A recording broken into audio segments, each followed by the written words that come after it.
Roundtable Movie Talk is a podcast that contains adult language and spoilers for current films. For example...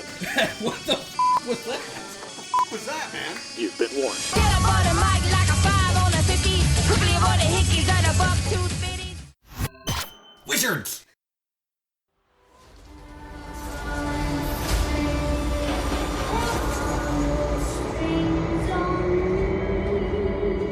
It's a coup that you don't get why we need this. Tony, maybe this might not be the time. Really? That's it. You just roll over, show your belly every time somebody snarls. Only when I've created a murder bot.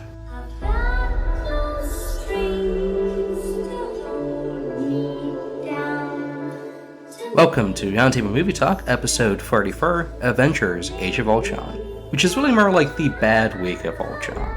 Join us today as we discuss the creepiness of Paul Bettany's The Vision, what could have been with Sony's Spider-Man, and really not much else. So we hope you enjoy.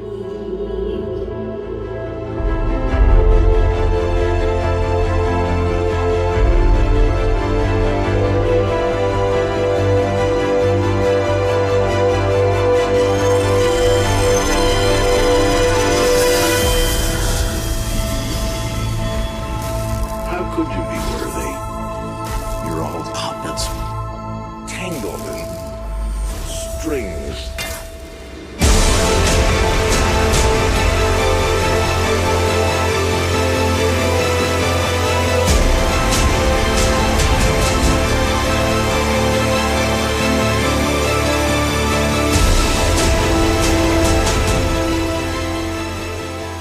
So yes, why did you wake up so damn early to see this movie? To come here and sit in front of a microphone and have a conversation about it? When, I mean, minus like the $180 million it made, like, why? Well, I mean, beyond the money it's made. Yeah, beyond the money. We're talking about like a culturally significant movie. Because I feel like we bow down to the money. We bow We down do. to I mean, the American almighty Sniper dollar. and 50 Shades. 50 Shades. Jupiter Ascending really wasn't that. Why the fuck did we watch Jupiter Ascending is the real question. Also a good. Oh, it was January, if I'm not mistaken, or like end of January, February. Either way, it was a shitty time of the year. Yeah. This is supposed to be right. Like this movie, Avengers is the official. Like it is like It kicks off the summer. It's like the Super Bowl. It's like the start of the Super Bowl. Yeah, it's the kickoff. Yeah. It's a superhero movie that begins May. Yeah, it's all downhill from here. It's all explosions and violence and excitement from here on out. But why? Why did we...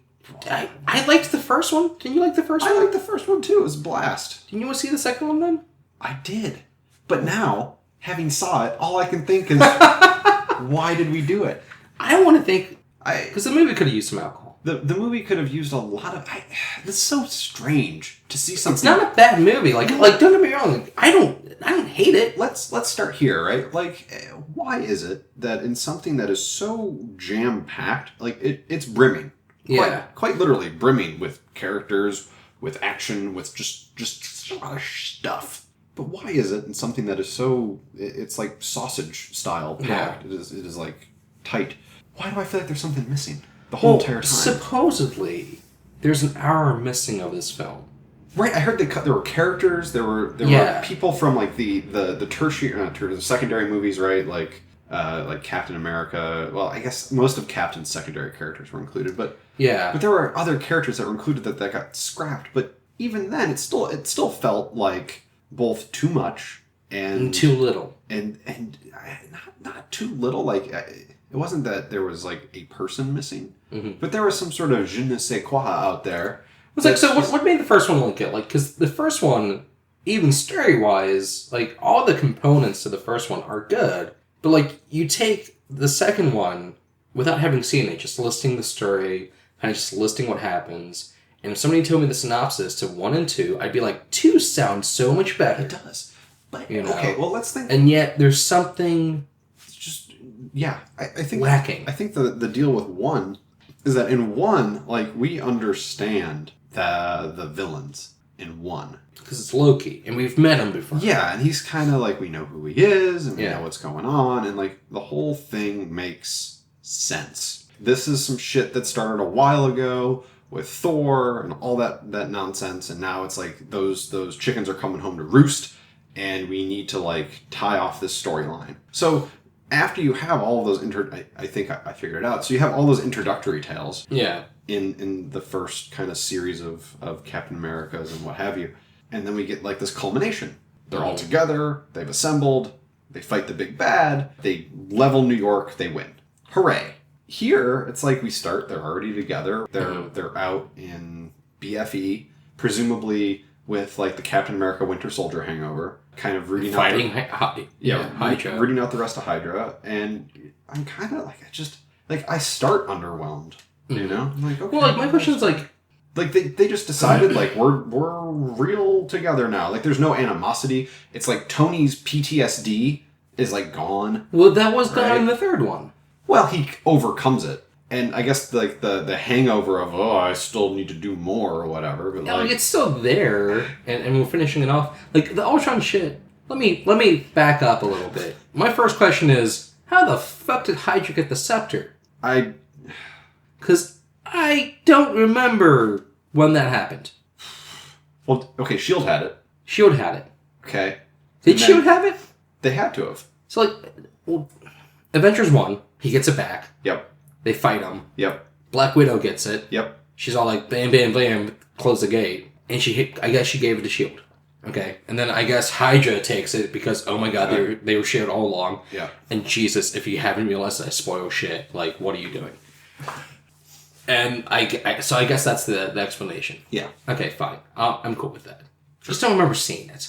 It's like seeing it would have been cool. Like one lone S.H.I.E.L.D. agent be like, ha ha ha, like, as he's running off. Look what I've done. Yeah, as he's running off with the scepter. I don't remember that scene. So, like, the idea that Thur's been, like, hunting it down this whole time. Why didn't Thur take it at the end of the Avengers 1? That's a great question, too. But, I mean, this is it's comic book shit, dude. You can't nitpick. Like, plot has to happen, right? So it is. But, like, shoehorn it in we're talking about continuity. We're talking about how Avengers 1 actually had this level of continuity that when things came together, it's true. Yeah. We felt like it was a satisfying, like, okay. And now we're talking about, like, Avengers 2, I'm already kind of going, like, how did this happen? How did that happen? And maybe one of the other things is there wasn't, like, enough in the standalones. Yeah. You know, in Iron Man 3, in Winter Soldier, like, there wasn't quite enough there, meat-wise, or between the two of them, to, like, foreshadow some bad shit's about to happen. Yeah, like, everything's been... You know what it is? Everything's been focusing on Thanos. Yeah. Like, Thanos is at the end of everything. Yep. Everything's talking about the you know, Infinity Crystals and all that. Yep. Even Guardians of the Galaxy. And Infinity Wars is, like... way off. Yeah. It's like 2 years away from us. Yeah. I guess I can see why, because Ultron is like one of the biggest Avengers baddies. But we've been setting up Thanos this whole time, never Ultron. Yeah. You know? Well, it's like you said in the pre-show, it's not even the age of Ultron. Yeah. Yeah, it's not. There's no age. It's just one bad week for that. Yeah, it's for like, that robot. It's like Ultron's horribly shitty month. Yeah. Like, there's not even like a reign of terror. You know? No. It's like he doesn't even do... Like, how obviously threatening to crash some Eastern Bloc German city into the planet. Bad. Yeah, but extinction event. Bad, but... That was it. That was kind of like his big throw. Yeah, he had all his eggs were in one basket. Yeah. Just, nothing seemed threatening enough, you know? It's like... He's getting the vibranium, but he's getting it, like, pretty quickly. Yeah. And through, like, random South African... Or well, random that's setting up Black Panther. Sure. Yeah. Because that's Claw. But... I know that character. It's just like... Yeah. Stick this in there. Yeah. What's like... I feel like the studio was, we're going with Thanos. And, like, maybe Joss Whedon was like, no, we'll go with Ultron first. And there was maybe some clash about that. So what's missing? in the scepter? So what's missing? It doesn't even make fucking sense. So is it the continuity that's missing? I feel like is it how it fits in the whole? It's a sloppy story. That's what's missing. Avengers 1 is deceptively simple. Loki shows up. Loki fucks shit up. Everybody's going after Loki. Nobody knows how to work together. Surprise! Now they do. They take Loki down. Easy peasy fucking lemon squeezy, you know? Like, Avengers, like, Age of Ultron is like, they go get the scepter. They bring it back. Tony finds out that there's AI in the scepter. The AI kills Jarvis. The AI becomes Ultron. He fucks shit up. He fucks shit up, for like 3 weeks. Yeah. And then... They have some sort of, like, weird visions. Like, the visions seem like they were supposed to be like, oh, this is supposed to shake you to your core. No, everybody gets over it pretty quickly. Yeah. It's like, man, that was a bad thing that happened in my brain space. And then Robot Paul Bettany. Yeah, what the fuck was that? What the fuck was that? Like, I love the vision. Robot Paul Bettany. But it seemed kind of weird in the movie. Yep. I don't know what it was. Mm-hmm. It's the face. Deus Ex Paul Bettany. Yeah. Oh, and let's not forget the fact that Elizabeth Olsen and Aaron, whatever the fuck his name is, Taylor-Johnson, cannot do, like, Russian accents to save their fucking accents lives. are bad. Their accents are very bad. I maybe do better I feel like I do better accent than both of them. Yeah, we might be. I cannot keep it up, but perhaps we do better accent. They can't keep it up either. But is that really their fault? Yeah. Okay. Yeah, it is. Yeah. I guess, more importantly, do the characters have to be, like, Slavic? I mean, they are in the comics. They don't have to be. Yeah, they don't have to be. It's like you got some European white people. Doesn't matter where the fuck they're from. They still get accents. Pick some other war-torn... French. They're just French. Yeah, whatever. Yeah. Fuck it. German. Yeah. Or, you know what? How about this idea? Hiring actors from that region. Oh, wow. Yeah, that's some deep shit right there. Oh, I know, right? How could you? But we already have so much star power. Don't we need more star power? One of the stars of Godzilla, star power. Well, it's like Kick-Ass. That's Kick-Ass, man. Yeah. Kick-Ass, like... He's in a mask half the time. Don't you feel like the man's career is just kind of like superhero movies in some capacity? Yeah. Except for like that one... Wasn't he in Anna Karenina? I don't remember. He was totally in Anna Karenina. How does he not get a Russian accent by this point? I have no idea. But it's like, I feel like he's now just like ancillary dude for superhero movie / husband / arm candy of that chick that directed 50 Shades of Grey. Yeah. Yeah. The end. Godzilla. Yeah. Which, by the way, I'm glad that he and Elizabeth Olsen can stay together. Yeah. That was weird. We're husband and wife. Now we're brother and sister. Yeah. What's next? Fan fiction is what's next. Yeah, no. Absolutely. It already exists. Oh, of course. Yeah, you thought it totally exists. Yeah. So, something's missing. Something's still missing. Yeah. What kind of made this movie underwhelming? James Spader's voice acting is pretty great. I know, right? Like, he does these little flourishes as Ultron. Like, when he cuts the guy's arm off, and he's like, oh shit, that grows back, right? Yeah. That's good. Yeah. Which is comical, but at the same time, like, Ultron's a fucking idiot if he thinks that comes back. Yeah. Like, how does this guy have a plan? Deeply disturbed. For, like, peace. I think they kind of, like, make it seem like he's just a scared child, right? With too much information. I have no idea. I don't know. The stakes just... And this is what I said when we came out of it. Like, the stakes just didn't seem there. Even with the entire extinction of mankind. Yeah. That was a great action piece, though. Was it ever in doubt? No. It's never in doubt. No. It's not. No, it's never ever in doubt. Actually, it was kind of weird. Because I remember, like, there was a moment in Avengers 1 where, like, Captain America and Thor are fighting side by side, and they're getting their asses whooped. Yeah. And there's a part of me kind of going, like, I know they're not going to lose, but I feel like they could fucking lose this. Yeah. And here I'm just like, whatever. And they do, and, like, there's the kind of, like, wink, wink, nudge, nudge foreshadowing, like, yo, dog, we're totally killing Steve. Yeah. Steve's gonna die. Just heads up, FYI. We're killing Steve. It's gonna happen. It didn't happen in this movie, but we teased you. Yeah. A little bit. Where's Bucky? Yeah. Where's Bucky? You don't know? Yeah. Did we find his body? We didn't. Nope. No, that's the thing. Is like, I feel like this one, despite not having, like, Avengers 1 has all the connective tissue, that kind of, like, it caps off all those stories. Mm-hmm. But it doesn't have so many references to the other movies. Like, this one I feel is like, let's all name drop things. Yeah, and it's like, you know, so you had to have seen the other movies. Let's bring back Don Cheadle. Let's bring back Archangel. Let's bring back Falcon. Whatever the fuck his name is. That Fox owns Archangel. That's right. I'm mincing. Yeah, that's okay. Yeah, there's too many. Why is the universe so? Don't sell your IPs off piecemeal. Yeah, this is what happens. Yeah, I get confused. But it's like let's just bring in all those little bit characters again. Let's bring them back. By the way, is Robert Downey Jr. done? No, he's in the next one. Okay. Well, I don't know if he's in the next Avengers. I know he's like in the next. He's in the next Captain America. America. That's right. Because they're doing the Civil War storyline. That's right. Which I'm guessing at the end of that one, he might just be like, "All right, I've fucked everything up at this point." Because if they're doing the comics, like he's on the pro-registration side. Yeah. And it's kind of the villain. And here's something I have to say Marvel does right. They introduced their superhero A versus superhero B movie after you've already established both superheroes in your continuity pretty damn well, as opposed to DC, who goes, Batman versus Superman. You think they did it a little too soon? Dude, a little early? Like, jumping the gun? Yeah, you know how people are like, oh my god, he came too early. It's like, they didn't even get in the bedroom with the woman. That's how early they came. The thought came in, they're like, oh yeah, this is gonna be sexy time. Start going at the knob. It's really smooth against her skin. Next thing you know, that's obviously the noise everybody makes, by the way. I'm not sure whether I'm lost or just deeply, deeply disturbed by what just happened in front of me. There were hand gestures, gesticulations, and undulations, But that's what DC is doing. Sure. And I have no faith in DC.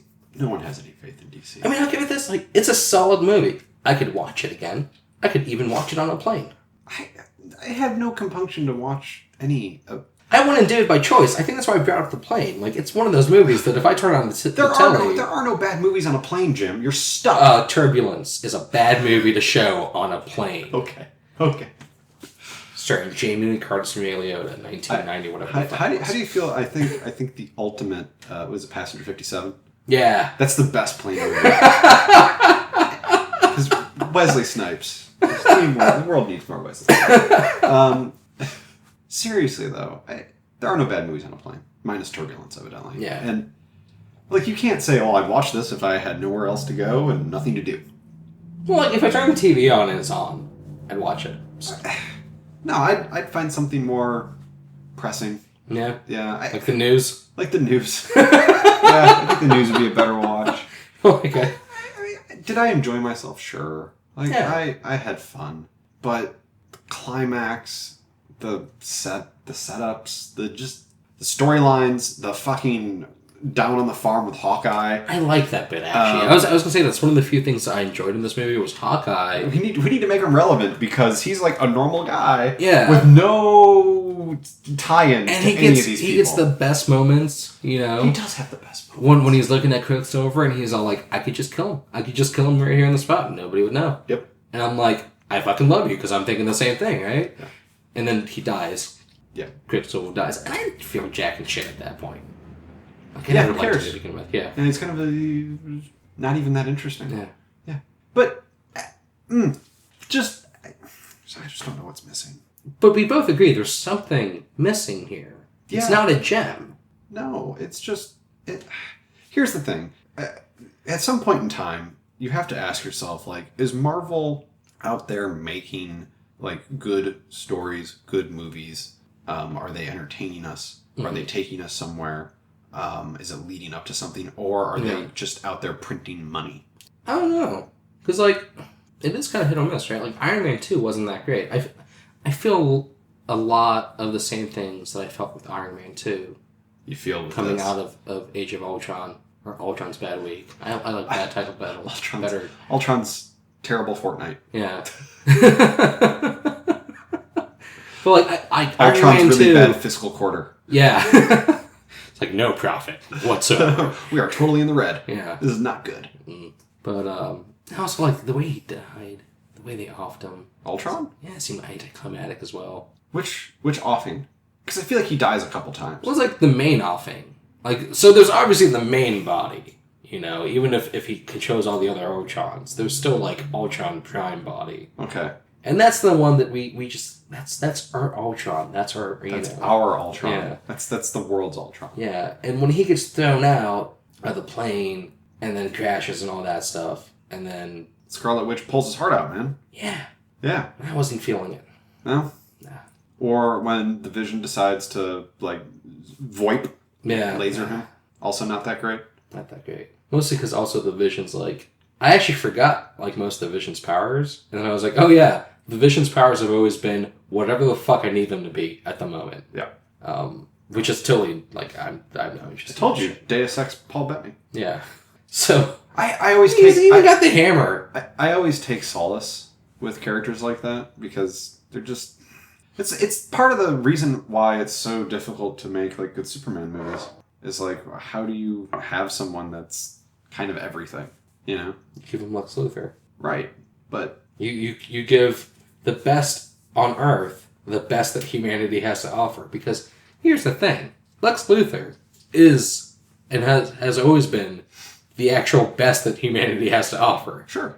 You know? That's how you make that shit interesting. But now, with whatever... I don't... Like, he's going to be around going forward, right? The Vision? Yeah. Yeah. Like Deus Ex Paul Bettany. Yeah, because it's like the new Avengers team, right? It's Falcon, Scarlet Witch, Vision. there's, Cap. and War Machine. Yeah. Yeah. Which is just like a poor man's Iron Man. That's Iron Man's sloppy... That suit is Iron Man's sloppy seconds. Yeah, it is. Yeah. The ending I didn't dig either, because it's like, look at the next generation of Avengers, and I'm like, I don't give a shit about the next generation of Avengers. They didn't get their own movies. You know? Right. Like, Yeah, they all got introduced somewhere else. yeah. You're giving me the B-listers. That's okay. Well, presumably Spider-Man's going to join that mix, right? I think so. Which is weird, because he's not really a fucking Avenger. No, and... Spider-Man's best when you just realize, like, he's in New York City, and he's just some kid that, like, for the most part, nobody really ever noticed. Yeah. Spider-Man's at his best when he's jawing with Tony anyway. Yeah. And is that going to happen now? Probably not. Yeah. Like, that has to happen. That's what makes it interesting. Be fun. Be interesting to see who they get this time. This time? As Spider-Man. It's not going to be Andrew Garfield. No, it won't be. There's been talks of it being the kid from Ender's Game. Really? Yeah. He's nerdy enough. His name's been thrown around. He's also, like, young enough. He's only, like, Yeah. 18. He could And looks 12. Yeah, So. I guess he could do it. I mean, it'll just be interesting that they're not going to cast, like, a 30-year-old man to play 19-year-old Peter Parker. Like James Dean lookalike 30-year-old man who's like, I'm a nerd. I'm so geeky and nobody likes me.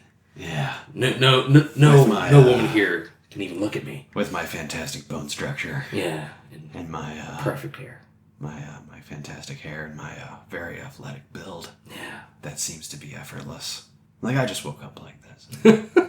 Hashtag, I just woke up like this. NBD. Yeah. Did you ever see that Sony email? No. So, you know, the Sony hacks came out. I love it how we're just like, you know, we're not going to talk about Avengers anymore. There's just we don't want to. It's like, here, we're gonna probably just like jar about comic books in general for like the next 20 minutes or so. Probably. So just here's the bottom line with Avengers. It's not bad. It's not great. It's going to make a shit ton of money. And, you know, there's nothing go that watch should, it. There's nothing that should stop you from seeing it. Exactly. But if you come out and you feel a little disappointed, I get that. Yeah. We were right there with you. I feel it. And if you also think that the name was a misrepresentation of what happened... Yeah. It wasn't an age. No. An age would indicate, like, significant amount of time. Years. This was not it. Years. Unless it's the beginning of the Age of Ultron, like, maybe Ultron comes back. Yeah. Well, I mean, in the comics, he always comes back. I mean, yeah. But that's what comic book villains do. They always come back. Yeah. And they made it sound like he was dead for good. Yeah. So little do you know that Ultron established secret moon base. He's hiding in the internet like Jarvis did, which is such a cop-out. Dude, when you have something that people don't understand, like, quote, the internet, you just hide things there. He was in the cloud. Yeah, you know. Yeah. Just, we broke them up into a bajillion little pieces and we uploaded them to everybody's iCloud account. You know, that 5K email attachment that you never opened? Yeah, that was Jarvis. A little piece of them. You thought it was a virus. Wrong. Nope. It was an Avenger. Go fuck yourself. Yeah. Yeah. Deus Ex Paul Bettany just waiting to happen. I think it really is the face. They should have made the face more Android-like, I think. It does have like a 70s... Doesn't it? Like, super comic Ultron feel. Ultraman. That's what I was looking for. Yeah. But yeah. Anywho, back enough of that. Yeah. Oh yeah. Let's go back to talking about old men playing Spider-Man and what have you. Well, no, I mean, like, so the Sony hacks were hilarious because there was one document, right, that was like, I guess there was like a branch of Sony called Without Astronauts, Excellency, blah, blah, blah, blah. It's an advertising, sort of like, it's a marketing branch that focuses on making things geared to the millennials. Okay. Without Astronauts, no experience needed or necessary. It's a stupid name. And it, from the sounds of it, it sounds like it's made up of like 30-something-year-old MTV execs. Because one of the emails is literally like, so, we have the Spider-Man property. A couple of things I was thinking of, just some things, some ideas. I'm expecting a lot of marketing jargon. I wanted to throw out there, So, number one, we know that millennials, like, they're an experienced bunch. They're, like, tough.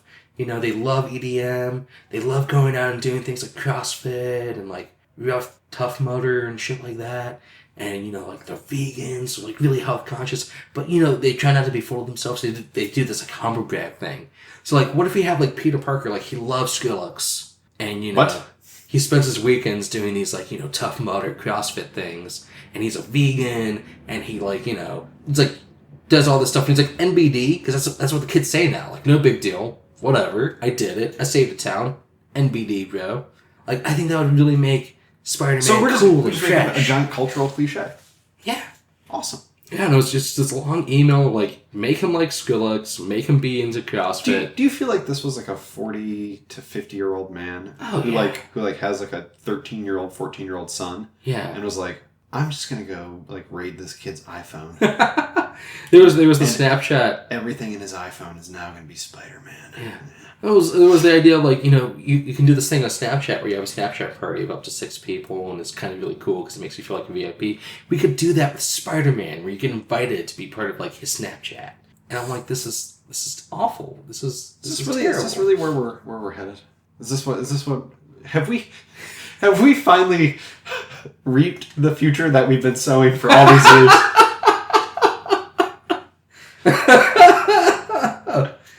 Well, I mean, once MTV fell down, they had to go somewhere. Do you feel like somewhere back when we had was it Chris Conley and Kurt Loder? Yeah. And who was like one of the other like old... Remember when Kurt Loder was actually like, that's the voice of news for a generation. Right. I feel like I'm forgetting some other like old guard MTV news people. I just always remember Kurt. I remember Kurt and Chris. Those are like the two guys I remember. And now we no longer have that. Or maybe we're just waxing nostalgia for a period that probably wasn't any better than this period, but we're just so aghast because it's not ours anymore. That could very well be it. Because here's like culture in and of itself is definitely for the people that are under 30. Yeah. Which you are for a little while longer. I got some time. I'm not. Right? Yeah. I seeded that a couple of years ago. I'm out. But I'm gonna... So I'm gonna take this out of context, but it holds true like in general. So if you've listened to Pimp Butterfly, the very last track is the weird interview with Kendrick Lamar and old Tupac recording. And one of the things he said, and I'm taking it out of context, but he's like, the time to be loud is when you're in your 20s. And his reference is you still have the energy. Like, you still have the fight in you, and it's before the system beats it out of you, right? Now, obviously, he's talking about socioeconomic, racial factors. I'm just going to blanket this to everybody. Across the board. Like, maybe that's what's happened here in your long Sony emails. But there's no way that was like somebody in their 20s suggesting that. Well, no, I'm not saying that, but that culture in and of itself, like the fact that it exists, that's being shaped by people predominantly younger than whoever's writing that email. And I guess what I'm getting at is that email is being written by a vampire, right? Okay, who just wants to go out there and just plunge his fangs straight into the carotid of whatever young millennial money bag that he can dig into. And he's like, wow, now I've made a character that is culturally acceptable and speaks to my audience. The end. And I feel like that's really naive versus A, staying true to your source material, and B, when you actually try to shape things. Especially in the internet era where everything's like instant gratification, etc. Like, why make a character that's interested in that sort of shit? You know? I feel like if the email would have been so much better if, like, at the end it said, P.S., forget everything I said, it should have been Donald Glover. Because then you're actually talking to, like, the once of a younger generation. Because when that came out, not everybody, there was a good, like, split, you know. But there was a good amount of people, young people being like, fuck yeah. Donald Glover's Peter Parker, I'm totally down. I'm game for Donald to be Pete. Or well, not now, he's too old. Well, yeah, it's just another. I think he's like 29. Yeah, 30. It's just another long list and a 30-year-old guy playing 19-year-old Peter Parker. It's fine. He fits. Now he's the right age. Yeah. Right. He wasn't back then. That's why he didn't get it. Although that said, I wonder if Donald would even say yes to it. Probably not. I mean, who knows where he's at? But yeah. Although when someone backs up the truck full of cash to your door, it's kind of hard to be like, you know what, we're not going to accept that delivery. You can take your money elsewhere. Which is essentially what Robert Downey Jr. said in that one, was it E! Online or Entertainment Weekly? The interview where he's like, I think the interviewer asked him, she asked, do you want to do like an indie flick, like a low budget indie flick after doing this? And he was like, God, no. Yeah. No, they're poor. Right? Money is so much better. He's like, money is great. Yeah. Right? I'm just going to do it this way. I'm going to boil that down. And obviously some of it was tongue-in-cheek, but in the same breath, like, he starts mentioning, like, the obligations that come around with it. Like, could you please go sell this at Sundance, etc. Quick. One of the things I take kind of a little umbrage with that, because doing low-budget indie flicks is exactly what got his career back on track so he could fucking make a movie like Avengers and make $40 bajillion. When you go on a roller coaster, though, do you ever go backwards? Do I ever go backwards on the road? Well, some of those roller coasters do go backwards, Jim. Only the shitty ones. Okay. So, admission of guilt, I hate roller coasters. Okay. Cannot stand them. I'm a bit of a control freak. Who would have thought, right?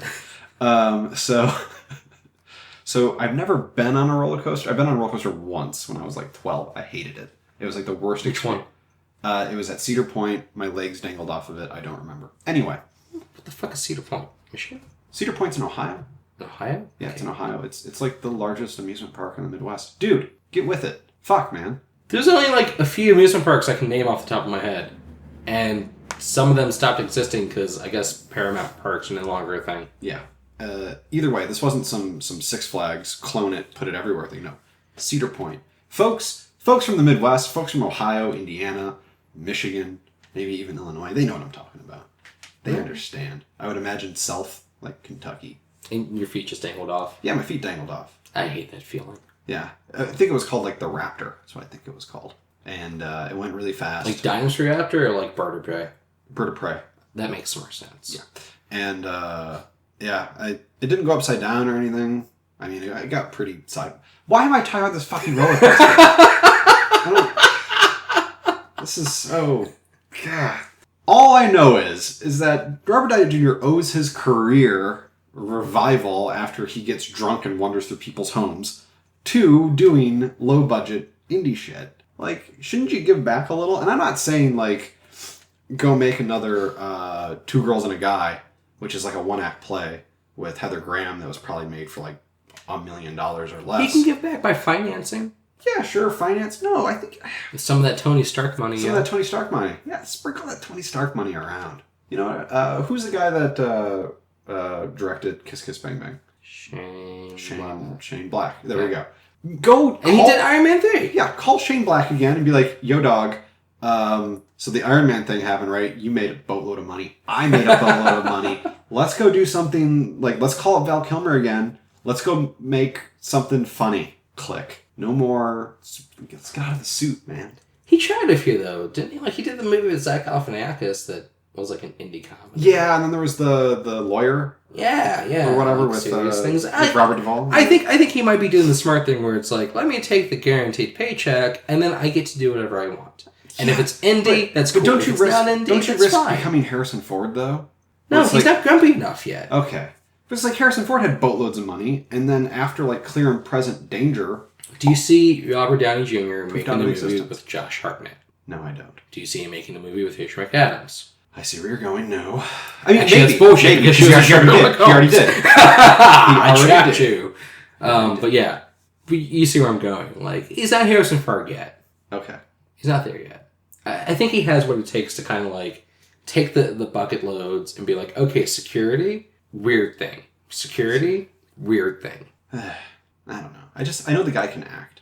The fuck does that have to do with Robert Downey Jr.? I'm just saying, he can act, and I feel like if you can actually act, it's wasted on being in being Tony Stark? Like, you wouldn't want to be Tony Stark, though. I think if somebody came up to me, like, I'm a good actor, and they give me this character that's so much fun to play, I'd be like, go be Tony Stark. I guess. I'd be like, yeah. It's really hard to deny that when they back the truck up, it's hard to say no. Exactly. But in the same breath, it's like, as a consumer, how many months does it take to make one of those Avengers movies? There's a lot of action scenes. Could you maybe do something else? I don't know. Maybe I'm just like crotchety, and I'm like, film is an art. Are you sure you're not turning into Harrison Ford? I might be turning into Harrison Ford. Where's the earring? Oh my god! Is that what's next? Yeah, it's coming. Oh no! Just wait. Okay. I'm gonna start flying planes any day now. Seriously though, I don't know. Well, it's like the rest of them. Okay, perfect prime example. Scarlett Johansson. Yeah. She is doing the juggling act quite well. Under the Skin. Her. Fucking Lucy, which is batshit crazy. But it's Luc Besson. Like, who says no to Luc Besson? I'm sure a lot of people actually probably say no to Luc Besson. That's kind of sad. Nowadays. Well, actually, nowadays, fine. Yeah. Back in the day, no. But anyway, no, she's doing a pretty decent job of, like... Mark Ruffalo? Is he in any of the movies outside of Avengers? No, he's not. Exactly. Why isn't there a Hulk movie? I think that's on the works. Like, I think that's in the. They're gonna make Planet Hulk. Yeah, Planet Hulk might be a thing. Yeah, fuck it. I don't want Planet Hulk. I want just like 2 hours of Hulk trying to read. I want like 2 hours of Hulk trying to fly that plane. Fly that plane. Because he sure as shit wasn't. Yeah. I'm like, okay. By the way, we all kind of understand that the Hulk, when he's a big monster, is a big flying idiot. For the most part. How do you turn the monitor off? There, Hulk button. Hulk find button. He didn't actually turn it off. He just like ripped it off. He just threw his hand around and put one away. Yeah. It was interesting. It was a very different Hulk this time because like Hulk in the first one was a lot of the comic relief. Yeah. You know, especially in that last fight, like he punches Thor. He's like puny god. He's doing all that shit. Yeah. And now this time it's all like Hulk just maudlin. Yeah. Not even maudlin because maudlin like you go from Hulk just sad. Yeah. Hulk just very sad. Hulk depressed. Hulk also has raging boner for Scarlett Johansson. Hulk also has raging boner for, like, destroying whatever country they were in. Yeah. That was a really good fight. Was it, though? I actually thought that was one of the high points. And it's Robert Downey. It's because you cut back to Robert Downey. He's like, go to sleep, go to sleep, go to sleep. Okay. But aren't you kind of sick and tired of, like, superheroes destroying cities? After Man of Steel, yeah. Because it made me, like, very aware of the cost of it. Okay, so Man of Steel, they destroy a city. I feel like they destroy a city in every every Transformer movie. Avengers. It's Michael Bay's automatic city destruction. Yeah, it's just, can we stop? Just, why? Why do we need the fight, destroy the city scene? Where else are they going to fight? I have no idea. I don't know. On a fucking moon? It's old. They did I'm that. just saying it's That's old. Superman fur. It made no sense. Let's fight underwater. Let's get Aquaman involved. That's why, oh my god, for the whole entire time I've been thinking Aquaman's like the dumbest thing ever. And suddenly I realized it just gives you a whole nother place to fight. Give Aquaman like to James Cameron. You good. Equal parts. Yeah. Comic book and abyss. Yeah, basically. Yeah. Okay. That's fun. And then like at the end he comes into like a dead city and there's Cthulhu. Yeah. And like the end. Yeah. Question mark. Or is it? Stop blowing stuff up, Jim. Fuck. That's okay. Alright, man. I don't know. We got anything else to add? Any fantastic points to make? It's the fucking Avengers, man. It's like reading a comic. You can be all like, oh, it's a good story. But well, here's okay. So I guess I have one final question to ask. So I don't do comics. I do one comic. I read Elephant Men. That's it.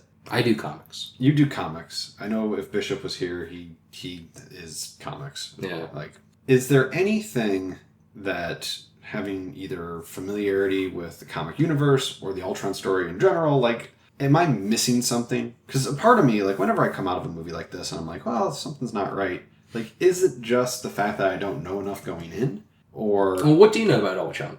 Absolutely nothing. We're going to do a quick little comic history lesson then. Okay. Right? So Ultron was created by Hank Pym. Okay. In the Ant-Man. comics. Yeah. Gotcha. Yeah. Okay. Not Tony Stark. And he's up to, like, version 5 by the time that, like, Ultron breaks loose. So, like, Ultron has some time with his creator before he decides to go all batshit Okay.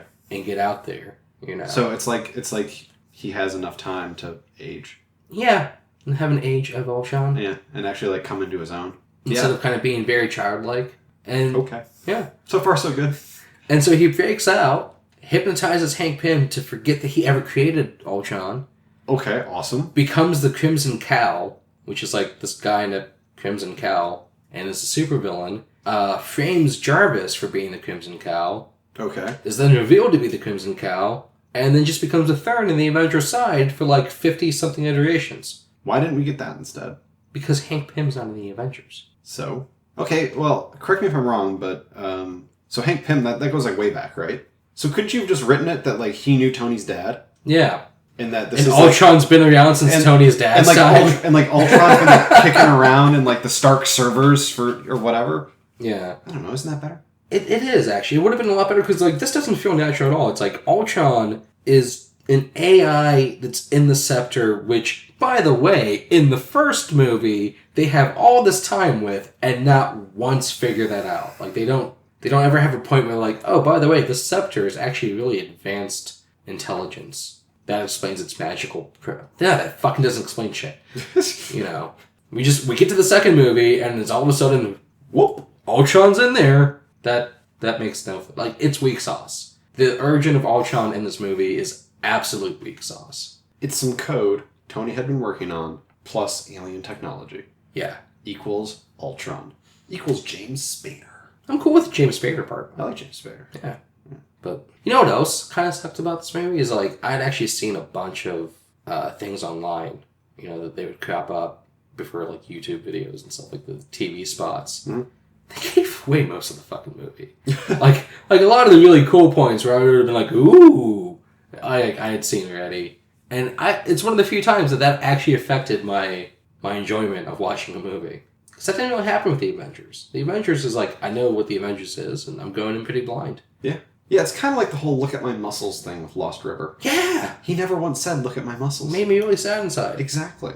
Yeah. I see how that can be a problem. Yeah. So fuck that. Fuck it. But yeah, so Ultron has a completely different origin. It doesn't behave differently. I mean... But it's a little more interesting. He is, yeah, and he creates the Vision, and the Vision's not Jarvis, obviously. Jarvis is a human being in the comics. Right. But he frames Jarvis, so there's still, like, elements of that. And the Vision's like, you're a bad man, still. Yeah, and yeah, pretty much. I mean, Ultron shows up, tries to have an Age of Ultron, and then gets fucked up. Shouldn't they have, like, put Ultron into, like, Iron Man 3, for instance, in that case? That would have been better. Yeah. That would have been a more solid... That would have been absolutely, like, start foreshadowing that motherfucker earlier. It's the same thing with the first one. The reason it works is that we all know who Loki is, and we all know what he's capable of. Exactly. That's really what's missing, is that this is a standalone movie that makes too many references to the other movies. Without actually having... You could have made this almost directly after the first Avengers movie. Basically. Like, you do not need the intervening tales to get there. Motherfucker. Alright. Okay. Let's come back. So, next week, we're going to watch Hyena. Yeah. Because I said so. What's Hyena again? Hyena is a crime flick from Britain. Alright, I'm done. Yeah. It stars the guy that played Al Capone on Boardwalk Empire, whose name I don't know. Oh, I like that fucker. Yeah, he's pretty good. Yeah, he's good. So, we'll watch that. It got comparisons, like it's the most gritty thing since Sexy Beast, crime-wise, to come out of the UK. Mm-hmm. So, we'll see. Previews look good. It's a week where... it is a weekend that has been laid barren by the release of Avengers, so there's nothing going on. Nothing else is going to even try. No, not at all. So we'll do this. We'll take. It's like our post. It's like our after dinner cigarette. It's our after Ultron. Exhale, and I'm out of hyperbolic things to say. I mean, I got nothing else to say. Elizabeth Olsen was pretty hot, though. That's a great way to end it. Yeah. Thanks, Miss Olsen.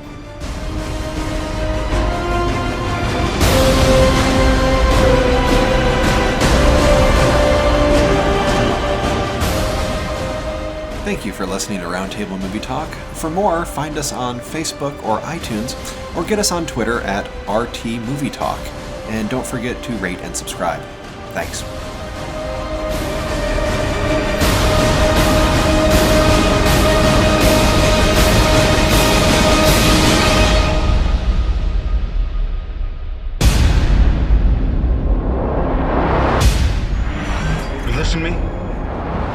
little witch is messing with your mind. You're stronger than her. You're smarter than her. You're Bruce Banner. Right? Don't mention puny Banner.